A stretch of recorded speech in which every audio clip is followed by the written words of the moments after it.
نماز وہ جگہ ہوتی ہے جہاں بندہ اپنا سارے کا سارا بوجھ اتار دیتا ہے، لوگوں کے سامنے مضبوط بن کر اللہ کے سامنے ٹوٹ جاتا ہے۔ کبھی محسوس کیا ہے جب پاؤں اٹھانا مشکل ہوتا ہے، دل کہتا ہے کہ آج رہنے دو، آج رہنے دو، اسی لمحے اللہ تمہیں بلا رہا ہوتا ہے۔ تم کہتے ہو کہ میں بہت گناہ گار ہوں، میں اس لائق نہیں ہوں کہ میں نماز پڑھوں، میں اللہ کی بارگاہ میں جاؤں، مگر نماز کے دروازے پر کوئی لائق یا نالائق نہیں ہوتا، یہاں صرف ایک چیز چاہیے ہوتی ہے، جو ٹوٹا ہوا دل ہے۔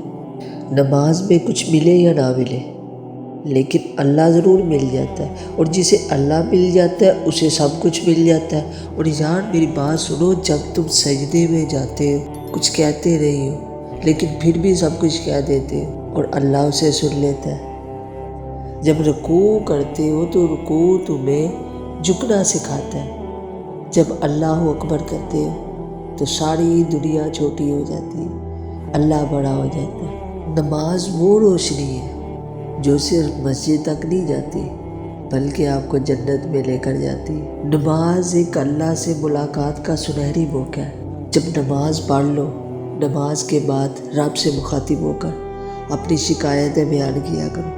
اگر کوئی تنگ کرتا ہے تو اللہ کو بتایا کرو کہ یا اللہ مجھے فلاں تنگ کرتا ہے۔ کوئی مسئلہ ہو تو اللہ سے شیئر کیا کرو کہ یا اللہ مجھے فلاں مسئلہ ہے۔ کچھ چاہیے ہو تو پھر رب سے مانگا کرو۔ خوش قسمت ہے وہ لوگ یار جو رب کی بارگاہ میں آ کر روتے ہیں، رب کی بارگاہ میں آ کر اپنے حال سناتے ہیں۔